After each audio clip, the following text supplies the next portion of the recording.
IPL ഫൈനലിൽ toss നേടിയ Punjab Kings bowling തിരഞ്ഞെടുത്തു. വിവരങ്ങളുമായി ഉണ്ണികൃഷ്ണൻ ചേരുന്നുണ്ട്. ഉണ്ണി, വിവരങ്ങൾ എങ്ങനെയാണ്?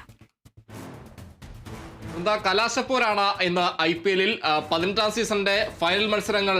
അല്പസമയത്തിനകം തന്നെ ഫൈനൽ മത്സരം തുടങ്ങും. എന്തായാലും കരുത്തരായ രണ്ട് ടീമുകൾ പഞ്ചാബ് കിങ്സും അതോടൊപ്പം തന്നെ ബംഗളൂരു റോയൽ ചലഞ്ചേഴ്സും നേരിട്ട് മത്സരിക്കുന്നു. എന്തായാലും ആവേശകരമായ മത്സരം തന്നെയാണ്.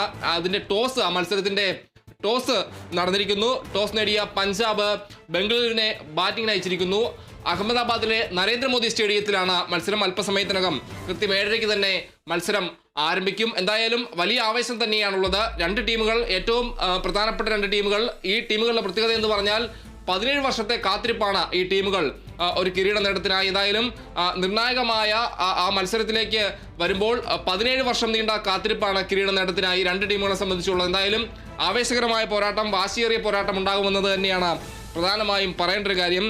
സ്ക്വാഡ് നോക്കുകയാണെങ്കിൽ രണ്ട് ടീമുകളും കരുത്തരായ താരങ്ങൾ തന്നെയാണ് രണ്ട് ടീമുകളിലും ഉള്ളത്.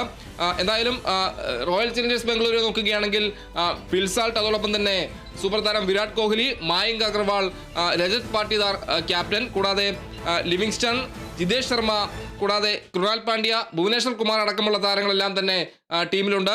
കൂടാതെ ജോഷ് ഹസൽവുഡും ബംഗളൂരുവിനെ കരുത്ത് കൂട്ടിക്കൊണ്ട് ടീമിൽ ഇടം നേടിയിട്ടുണ്ട്. അതോടൊപ്പം തന്നെ പഞ്ചാബിന്റെ ടീം നിരയെ നോക്കുകയാണെങ്കിൽ പ്രിയനേഷ് ആര്യ, അതോടൊപ്പം തന്നെ Josh Inglis, Shreyas Iyer, captain Shreyas Iyer, Nahuel Wadhera, കൂടാതെ മാർക്കസ് ടോണിസ്, അസ്മത്തുള്ള അമർസായി, കൂടാതെ അർഷ്ദീപ് സിംഗ്, യുസ്വേന്ദ്ര ചഹൽ എന്നീ താരങ്ങളാണ് പഞ്ചാബിനായി ഉള്ളത്. എന്തായാലും വളരെ ആവേശകരമായ മത്സരം തന്നെയാണ് ഉണ്ടാവുമെന്നതാണ് മനസ്സിലാക്കേണ്ടത്.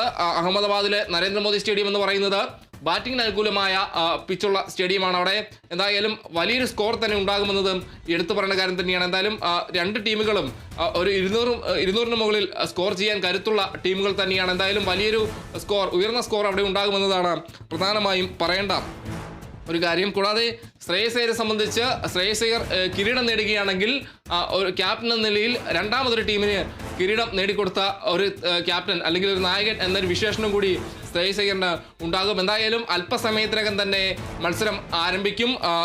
ടോസ് നടന്നിരിക്കുന്നു. ടോസ് നേടിയ പഞ്ചാബ് ബംഗളൂരുവിനെ ബാറ്റിംഗിന് അയച്ചിരിക്കുകയാണ്. ശരി, ഉണ്ണികൃഷ്ണനാണ് വിവരങ്ങൾ പങ്കുവച്ചത്.